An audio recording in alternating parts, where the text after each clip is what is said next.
Hey everyone, it's Jason and welcome back to the Thermostat podcast, wherever you are and however you're coming to the podcast today. So glad you're here. So glad you made it. We're in season 9, which means we have over 300 episodes now of the podcast, which is pretty cool.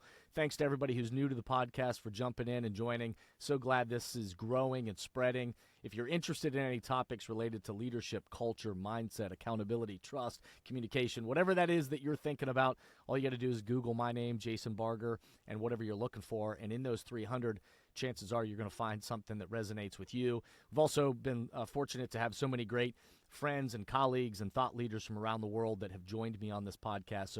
So many great chats like the one we're going to have today that you can go back and check out. If you're somebody that's been with us for, since the beginning, then so glad this continues to add value to you. And my commitment every time that we sit down to record one of these is I want this to meet you where you are. I want it to kind of breathe some good oxygen into you and help you think about the temperature that you're trying to set in your life and your work and the cultures that you're trying to create. So glad everybody is here. If you'll do me the quick favor, of course, I keep being told I have to tell everybody about this every episode. So rate the podcast 5 stars, leave an authentic review in your own words, share the podcast with other people, subscribe, of course. All of those things, that helps amplify the messages, and that's the whole point, is to share good stuff in the world and continue to help it spread even further. So thanks to everybody that takes the time and helps amplify these messages. I'm very excited to invite my guests for today into this chat in just a minute. Boris McGuire and Ollie Raisin are the founders of Safarini Leadership. They guide global executives on foot through northern Kenya's remote mountains and deserts, facilitating a transformational leadership journey with indigenous tribal elders. This labor of love was born from Boris and Ollie's shared experiences as CEOs, leading cross-cultural teams in Africa's tech and energy sectors, as well as their shared love for the land and culture of Kenya's northern frontier. Originally from the U.S. and the U.K., Boris and Ollie have spent the last decade adventuring through Africa's dynamic business ecosystem and through northern Kenya's sacred and remote landscapes, where they forged relationships with indigenous elders of the Samburu tribe. Deeply changed by the Samburu approach to living and leading, Boris and Ollie were moved to help conserve their culture and share their ancient wisdom as a means to address the disconnection, disengagement, and ill health of modern society. Blending indigenous wisdom with modern psychology, neuroscience, and coaching methodologies, Safarini Leadership is now entering its 3rd year, providing transformational leadership development experiences in Africa for leaders from around the world. I've been intrigued by what they're doing. I certainly love traveling the world and experiential learning myself. Anybody that knows my background in servant leadership and a desire to learn from other people around the world probably understands why maybe I was interested in connecting with these guys. Had a couple of great conversations to date and excited to carry that chat into today's podcast. So welcome to the pod, Ollie and Boris. Thank you, Jason. Thanks for having us. Great to be here. Yeah, great to be with you all. You all are in Kenya right now, right? So amen right. to this technology and the fact that we can be connecting in this way. I love it. Let me start out with you, Boris. Since my listeners are just getting introduced to you guys, tell us, beyond just kind of where you physically are, because you're in Kenya, but something about you that we wouldn't know, or something that might be interesting beyond just what we're going to talk about today. Sure. Well, you covered a great deal of it, so I appreciate that intro. Perhaps something you wouldn't know about me is, while I've been in Kenya for the past decade, as you said, working largely in the tech sector, my career began, this is kind of a 3rd, even 4th career for both Ollie and myself, and my career began as a teacher in the Dominican Republic, and then somehow made my way to the national security sector, working in Washington, D.C.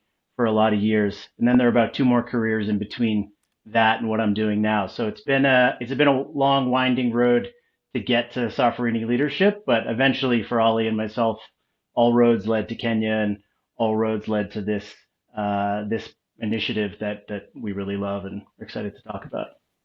Awesome. Well, I'm excited to share you guys and share what you're doing with the audience. Ollie, You both have been passionate and clearly compelled by the approach to life by these indigenous tribal leaders that you've experienced. How would you articulate how they think about this term leadership, and what would you share, again, as people are just being introduced to some of these concepts, what would you share with the listeners?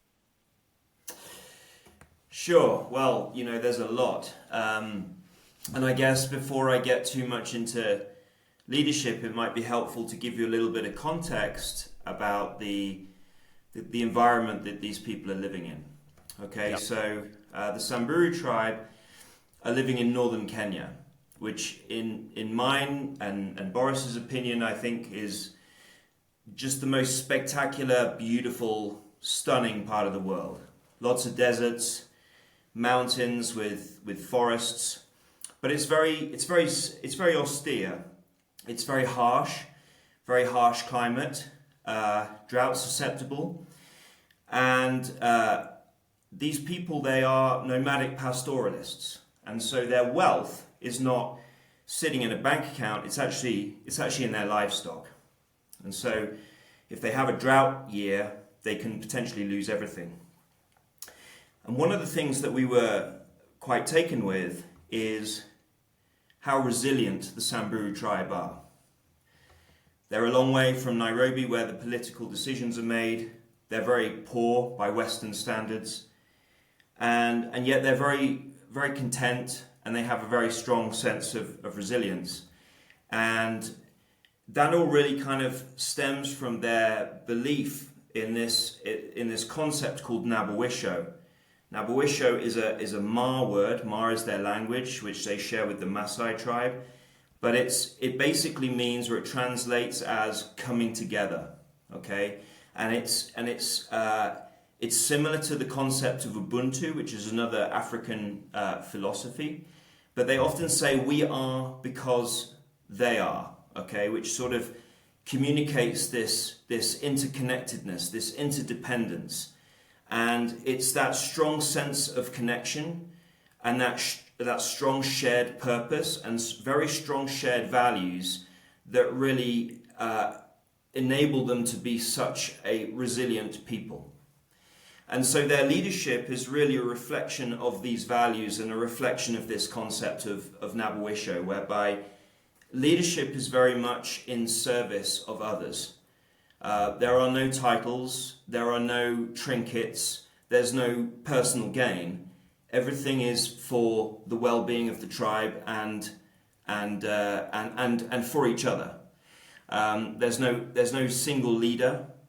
Leadership is shared and it's collective, and it's very much considered to be an act of service. And so, in that regard, it's actually a very humble and grounded thing.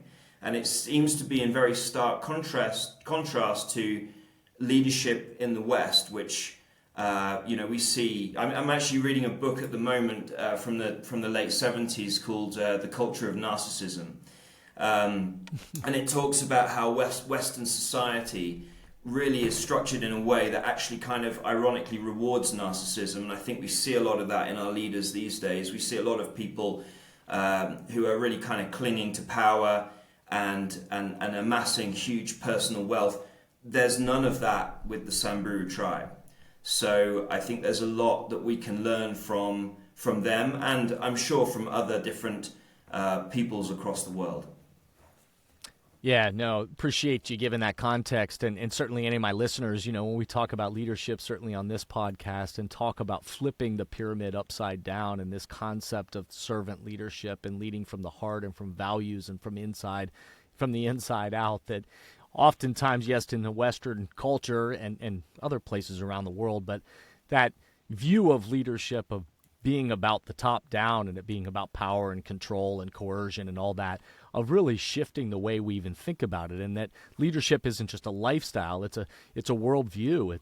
It's not a style. It's how we show up to the world. And so, really, my listeners are gonna connect with even the way that you were just describing that. Boris, I did a recent podcast episode. I know you guys commented to me about the global flourishing study that came out too long. Again, for my listeners, you can go back and hear the whole episode that I did of talking about what came out of this study, but some of it is stuff that, doesn't necessarily surprise us, but yet anchors in us this idea of what does it really mean to flourish. I'm wondering what jumped out to you.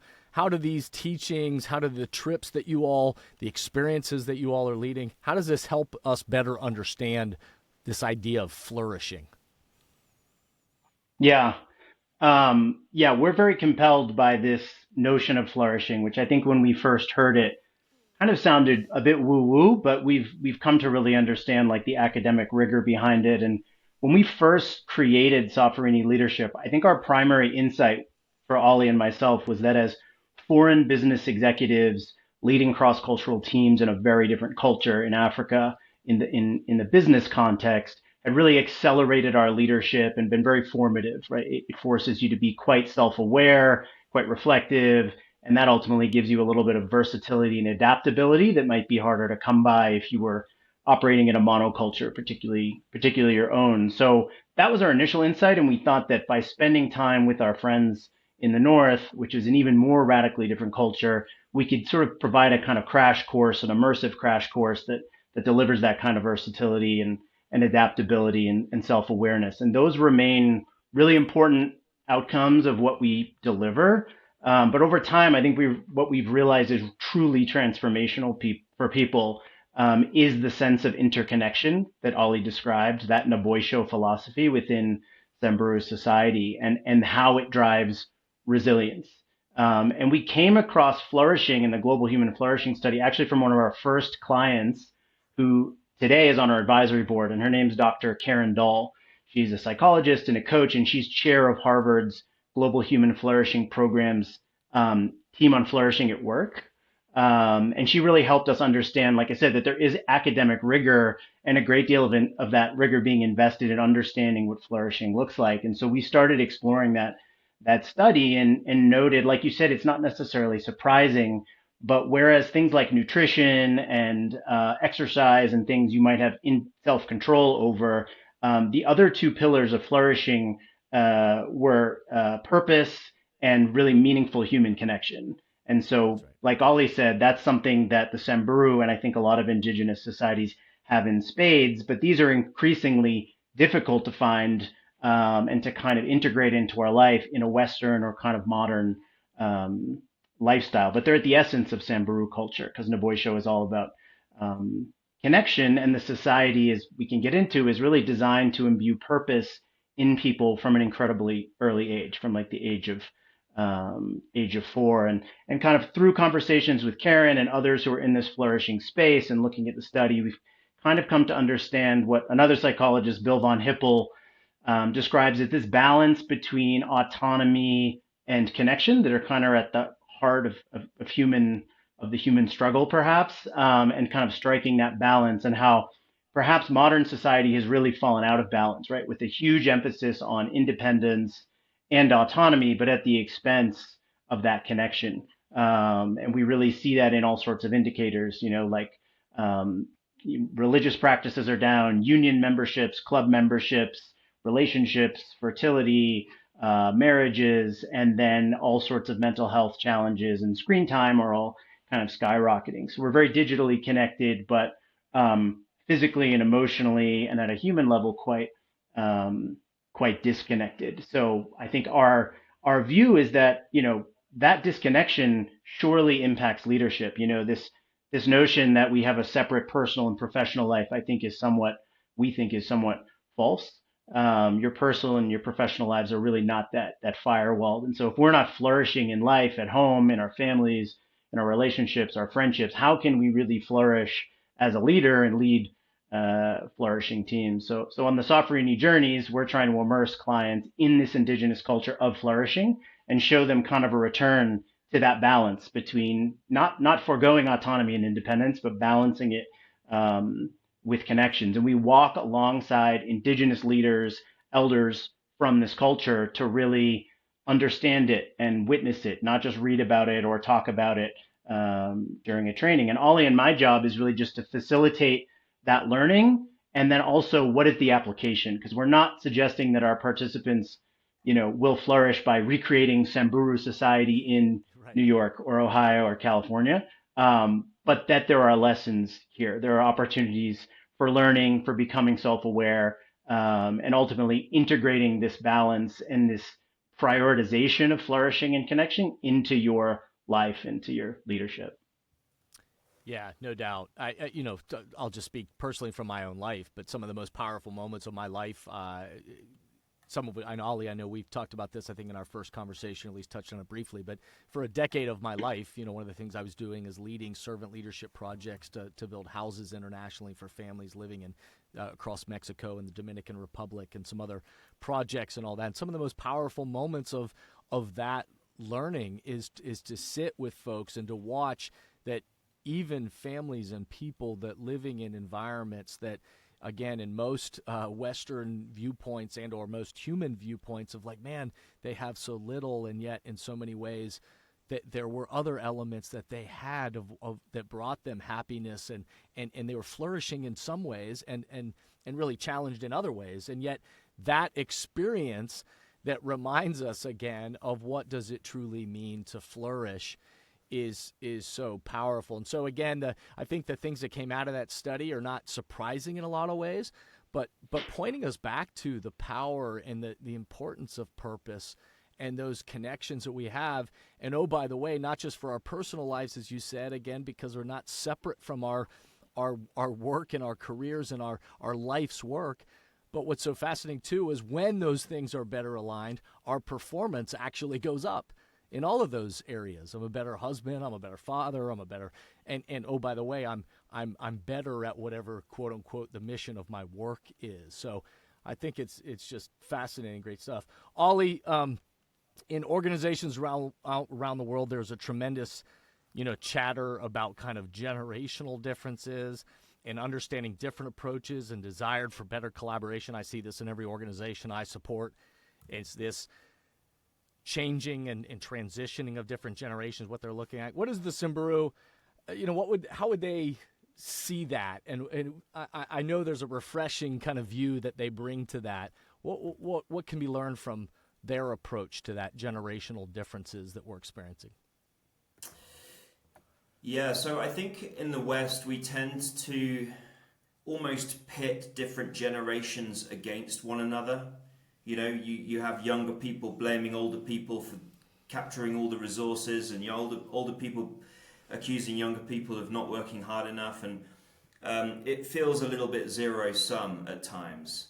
And the Samburu have a very unusual sort of social structure, I guess, whereby if we can just focus on boys for a moment, essentially they all graduate through life in what they call an age-set system, which means that they all graduate en masse every kind of 15 years or so.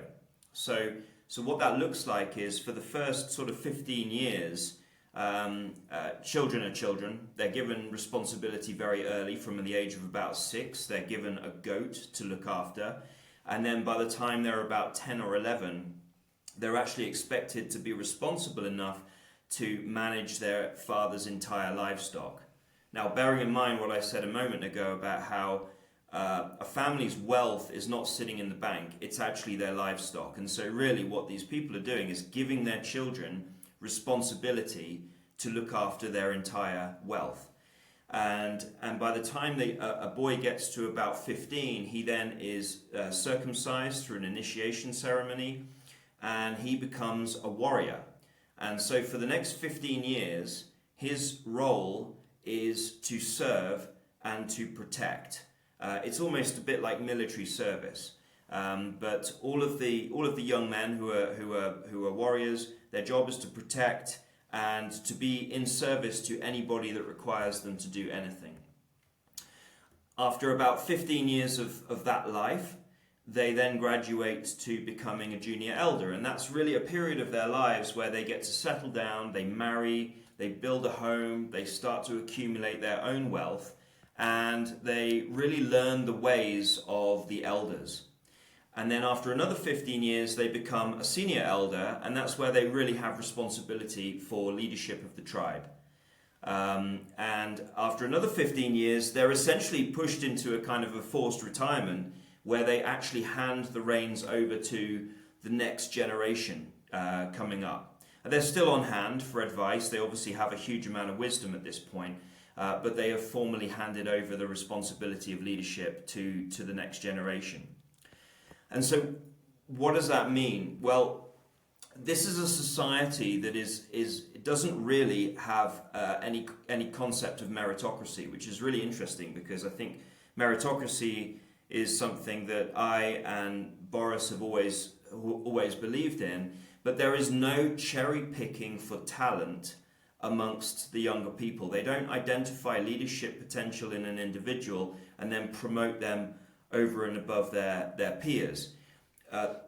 Every young man is given a mentor from the generation above, and everybody has the same investment in them as a potential leader because they are expected to all collectively take on that responsibility for leadership. So it's very, very different. I love we've exchanged some messages about this concept, and I love this idea of that all are kind of expected and invested in to carry the cultural torch. And again, it's not that's only for some and it's not for others, but everyone is given that investment and that mentorship and then the responsibility to kind of carry that cultural torch and that cultural story forward, which I think is a great image for one, but I think something that we have a lot to learn from. Yeah, Boris, you have a thought? Yeah, I just wanted to add to that. I think the other thing that results from this structure is a real consistency of values across generation. Um, and one of the, I think the biggest challenges we see in kind of the workplace where you have kind of intergenerational strife is like at least a perceived difference in generational values. But through this kind of ritualized investment and mentorship in the next generation, there is a passing on and a teaching of those values. And it's not to say that they don't evolve in different ways and and they don't have to adapt those values to the day. But it just provides a level of consistency that I think is very hard to find, and certainly in an organizational setting where you have multiple generations working together. And that consistency of values is often one of the most powerful insights for people, that these values are really like they walk the walk and they talk the talk and they live these values in everything they do in the way that they lead and across every generation. And that's really powerful, people. And I think another insight is once you get to the elderhood, just like all the other age sets, it's limited in duration. So after 15 years as an elder, there's kind of almost a mandatory retirement where you go to become a senior elder and you're in more of kind of an advisory consulting role. You're still highly respected in values, but your sort of influence and power and decision making is not solidified for the rest of your life once you become an elder. And I think certainly when we look at sort of challenges of political leadership, but equally within companies, I think there's something to be taken away there as well, right? Of like knowing when to start the succession planning and the handover to the next generation, and not just kind of riding out your leadership as long as you can. Yeah, the succession planning and the role that we're asking people to play in terms of growing and developing the culture, that everybody, there's stages to it, and that there's the role that everybody has to play, which is, I think, a great thought. I know, Boris, you also talk, values are certainly at the core of Samburu people and the way that they're thinking about how they approach everything that you were just describing. I've talked on past podcasts about, the role that empathy and trust and accountability right now in many of the teams and organizations I'm working with, of just how important that is. When it's missing, you can see it and people feel it. And when it's there, you can see that. Say more about kind of how the values play a role, or any reaction to even this idea of empathy, accountability, trust. How would they approach that? Yeah, I've always liked your EAT, if I can use the EAT acronym: empathy, accountability, and trust. Those are not necessarily terms values are not a way of thinking or a concept that the Samburu would necessarily articulate. But I Yep. think Ollie and I have observed that those three values are really strong within the Samburu culture, and that's yet another reason why it's a great, immersing oneself with the Samburu is a great opportunity to learn. And I think, empathy is the ability to understand what others are feeling and ideally feel what others are feeling. And I think you can't achieve that without a really strong sense of connection and without a lot of trust and accountability to the person with whom you're empathizing. And as Ollie's outlined, that's the spirit in which all Samburu are raised, right? A deep sense of accountability to, connection to, and trust with those around them. But when we ask the Samburu about something conceptual like a value, our colleagues will usually say, let me tell you a story, and it's an oral culture. So these value, they don't say to their children, you need to be empathetic and accountable, but they'll tell stories that show rather than tell. So a story that's always stuck with me, I suppose it's a story of a story of a story. But one of the three elders on our team, Stephen Labarque, has told us how his grandfather would always tell his father of a terrible drought that he had been a part of as a child or back in his day. And Stephen's father told the same story to Stephen, and Stephen has subsequently told it to his children. And it's a story how one family in the community lost everything. As Ollie said, livestock is everything. You hold on to the last goat or cow or camel if you can, but one family was completely wiped out by this drought. And Stephen's grandfather, seeing this, had just given the family some of his own remaining camels. He'd had a larger and healthier herd. Some had survived the drought. And so he gave some to this family so that they could rebuild themselves and sort of start afresh. And he told that story for generations within his family. I think, I would say as an example of the Naboisho philosophy of coming together, being connected, and being resilient by virtue of those connections, not of some blaze your own trail and, stick it out and grit it out yourself coming together. So fast forward 2 generations later, Stephen's brother actually suffered a very similar fate, lost everything in a very similar fashion to drought, and he's quite desperate. So he traveled a great distance on foot to find the descendants of the family that his grandfather had helped. And they too, as it turned out, had been told this story. So this story had been passed down multiple generations in multiple families, conveying the same values from different perspective. And so without blinking an eye, they gave Stephen's brother as many camels as they could spare at that time. And keep in mind, this is, I don't know, 50 to 70 years after the original event. And there's no written records of any kind, no requests for identification, and probably no one left alive from when the original event had. But what there was is a huge commitment to empathy, to feeling what others are feeling, to trust, obviously, and engaging this, and to accountability. And accountability for the Samburu, what's really special about it, we think, is that it's not individual, it's collective accountability, and it's kind of eternal. It's not confined even to your lifetime. It's your family, your ancestors, your descendants, all are accountable for your actions just as much as more or you are. So if you were to not help that family in their time of need, it's not that you would be individually punished, but you risk cursing your grandchildren because in their time of need, they will not be able to draw on Naboisho and on that community in that community strength. So it's an incredible, it's an incredible set of shared values, and I think that's just one of many stories that demonstrate the way that these eat values are really solidified within the culture. And I think that the time horizons are really powerful, at least to me, and I think to a lot of our clients and participants, because we're so used to thinking in a modern business context of. Oh, sounds like you're freezing up on me there, Boris. One second. I'll transition here for a second. Looks like the connection broke. What I'll also say is, if for those listeners that are you're going to notice a number of things of what's happening from a culture shaping perspective to the story that Boris was just sharing.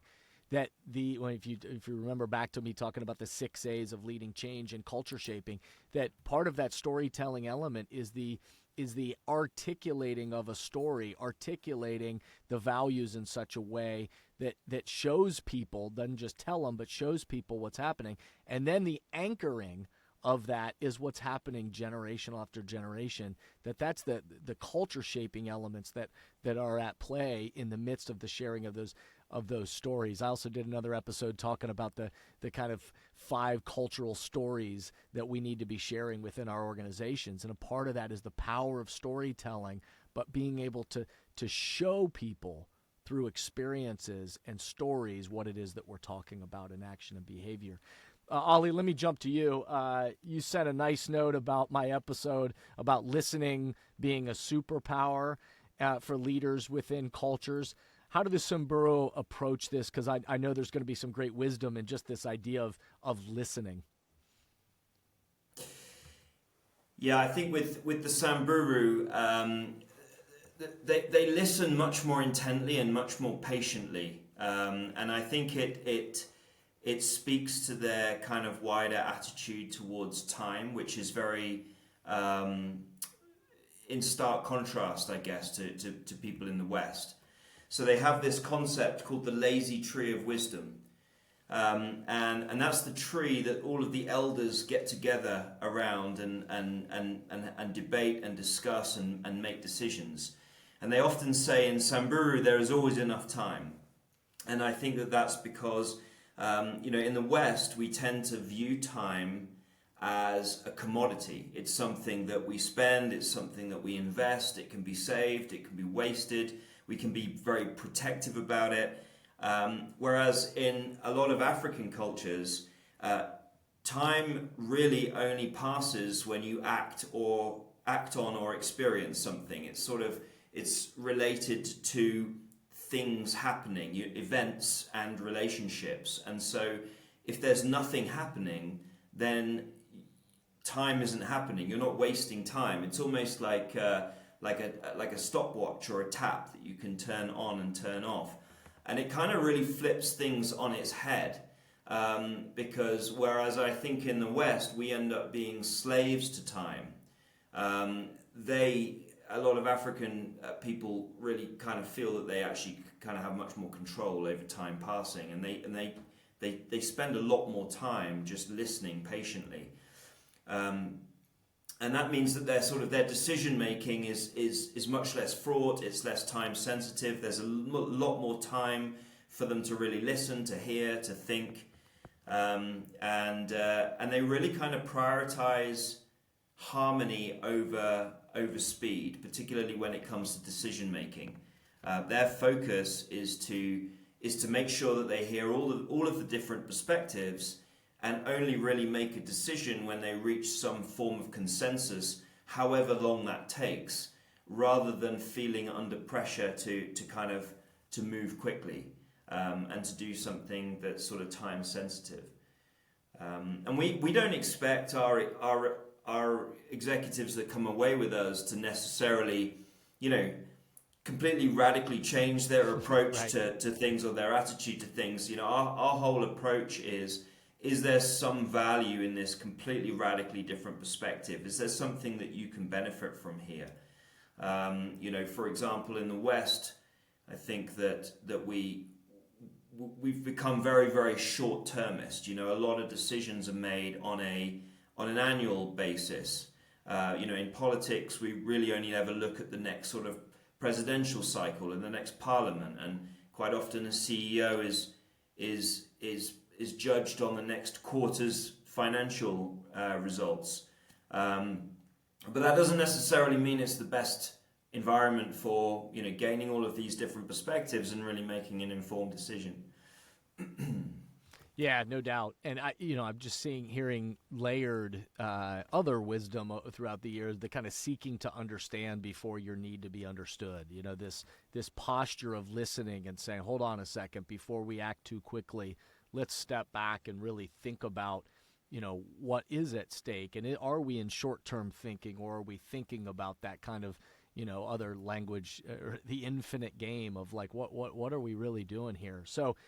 Also here and there, this kind of participatory element of being able to, again, that everybody plays a role in, hey, I'm interested in what you think about it. I'm interested in how you might bring something to the situation that I can learn from. This also here a desire and an ability to have what we would call those courageous conversations. Like, let's sit under the tree and let's engage in that so that we can make a thoughtful decision about how we respond next. Boris, any great to have you back, by the way, buddy. Good, and all the way from Kenya. So we get Apologies. sometimes there might be some technical difficulties, but before, are there any questions that you guys would have of me, or any kind of reflections on even just the things we're talking about today that you want to kind of give a final thought to before we wrap up our time together?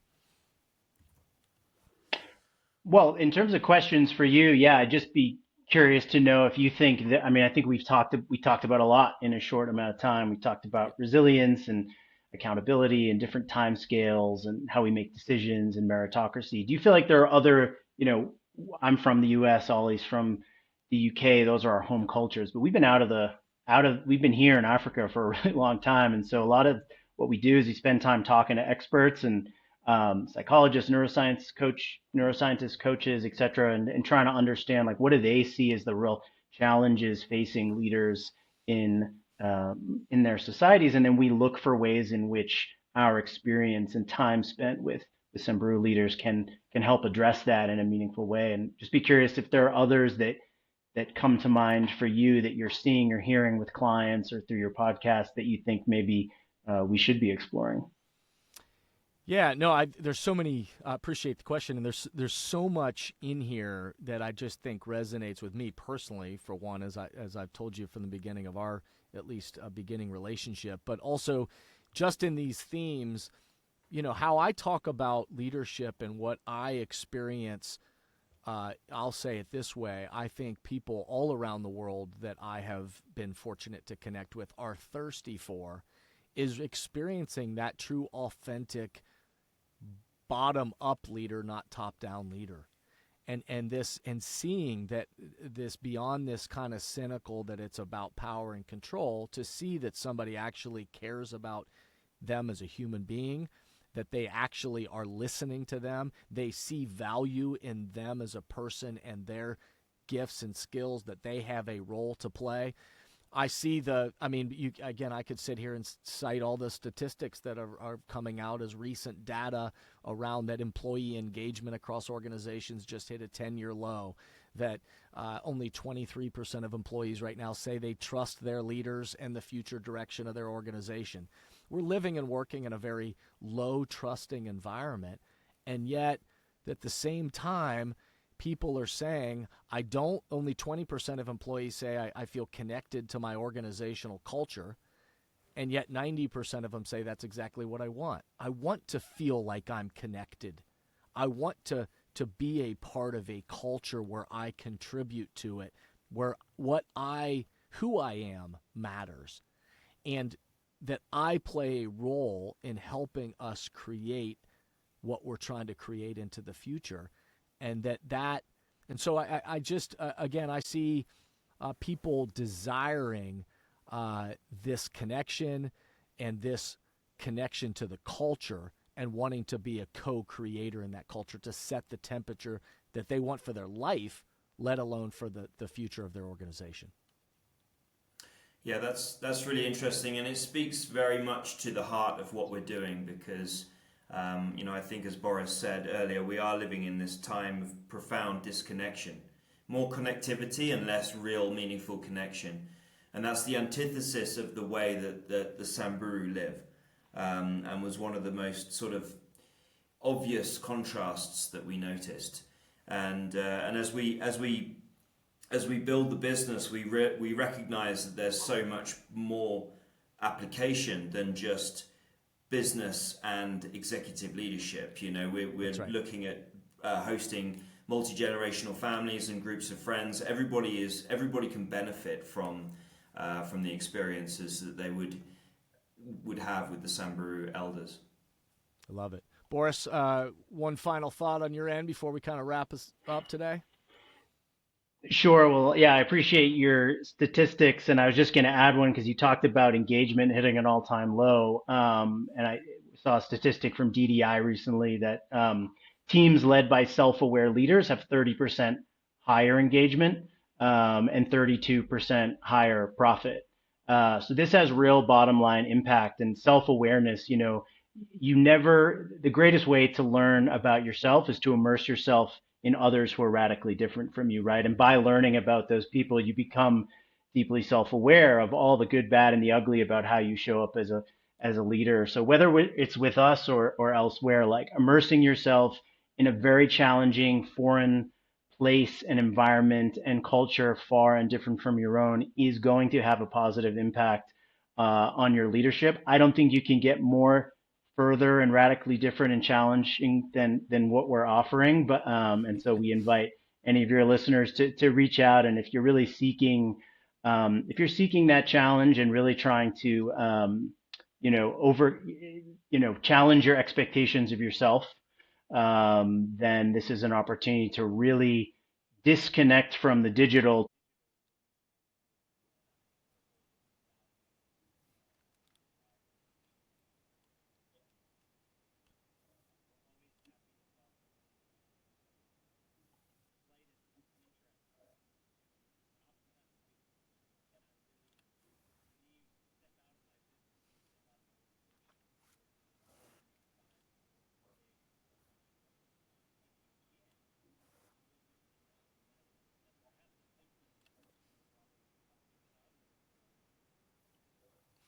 Yeah, no, I appreciate you guys, and I appreciate what you're doing, and I appreciate what you're creating, and most importantly, the spirit with which you're creating it with. And so it's awesome to support you guys in this way and share a little bit of your story and the wisdom that you're sharing and that you've learned and passing that on to others. And I look forward to staying in a relationship with you and continuing to learn more about what you're doing, because I think it's wonderful. We're going to put in the show notes SafariniLeadership.com, and so people can track that down, and we can share that with others. But I just want to say thank you guys for sharing and being on the pod today. Thank you. Great. Well, I hope today's conversation, great to chat with you guys. I hope today's conversation, breathed oxygen into anybody, gave you some time to think, to step back, and to think about that temperature that you're setting in your life and your work, and to really think about what is it that's driving the way that you approach your life, your work, and how we can learn from the people around us and continue to grow. None of us are finished products. We're all works in progress. And so continuing to learn and develop from each other, I'm really appreciative of today's conversation. So as always, I'll leave you with a couple of thoughts. One, I hope, again, everybody will subscribe and rate and review and amplify message further in the world. That's super appreciative. And I'll just remind you to step back, remember, be a thermostat, and breathe good oxygen.